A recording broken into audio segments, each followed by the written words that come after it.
A kandidáról rengeteget hallunk, és régebben ez még nagyobb divat volt, de azt gondolom, hogy most sem ment még ki ez a köztudatból, hogy kandida fertőzése, az való igaz, hogy tehát bennünk él a kandida, csak nem mindegy, hogy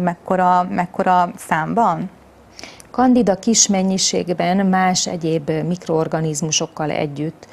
előfordul a szervezetünkben, összességében meghökkentő adat, de testsúlyunk 10%-át velünk élő mikroorganizmusok teszik ki. Most ez egy átlagos 50-60 kilós nőnél, az nagyon sok, az 5-6 kiló, és egy férfinál 7-8 kilónyi mikroorganizmus van velünk. Ez kell, igen, szükségünk van rájuk? Ez egy nagyon hasznos szimbiózis, tehát egy kölcsönös, mindenki számára hasznot nyújtó együttélés. Tudniillik, ezek a mikroorganizmusok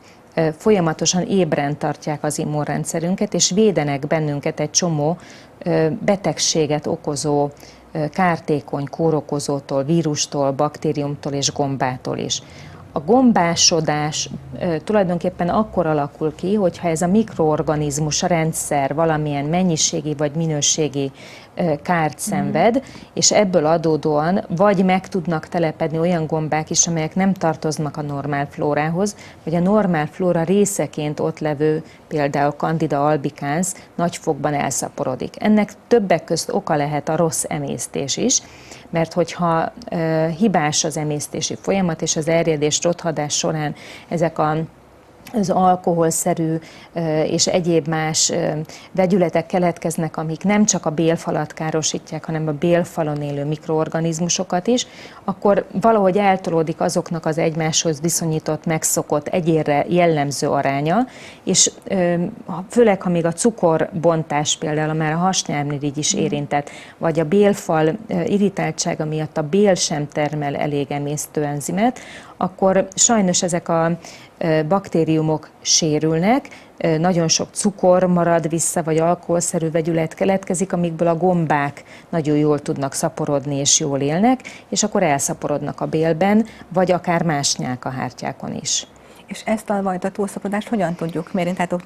vagy hogyan vehetjük észre akár magunkon, ugyanezzel a haspuffadás, hasmenészszerű tüneteket okozhat, és amikor erre felfigyelünk, akkor forduljunk orvoshoz, és meg lehet mérni a kandida számot a szervezetünkben? Igen, tehát hogyha valakinek a bélrendszerében elszaporodik a gomba, akkor ez elsősorban eleinte kisebb-nagyobb fokú puffadást, később aztán hígabb, formálatlanabb, vagy esetleg akár vízszerűen hígszékletürítést tud előidézni, és különösen jellemző ez akkor, hogyha édességet, vagy fehérlisztes, fehércukros élelmiszereket fogyaszt valaki, azután 1-2 órával, ha nagyon nagyra felpuffad a has, akkor ma arra szokás gondolni, hogy gluténérzékeny vagyok, közben nem is biztos, hogy gluténre vagy lisztre érzékeny valaki, hanem egyszerűen a benne található szénhidrátok hatására indul meg egy olyan erős erjedés a gombák és a rossz arányban levő baktériumok következtében, amitől ez a puffadás nagyon felerősödik. És lehet ezt a fajta arányt tehát normalizálni, visszaállítani? Igen, akkor tudjuk a gombásodást könnyen kezelni, hogyha nem csak gombaölőket adunk a betegnek, és ez lehet gyógyszeres is extrém esetben, vagy természetes gombaölő, hanem az emésztési folyamatokat is újra regeneráljuk, tehát az epeürülést, az epesav bevitelt, vagy kiválasztást stimuláljuk, illetve a saját enzimtermelődést aktiváljuk. Továbbá a velünk élő normál flórához tartozó baktériumoknak a probiotikus készítményekkel való regenerálódását is segítjük.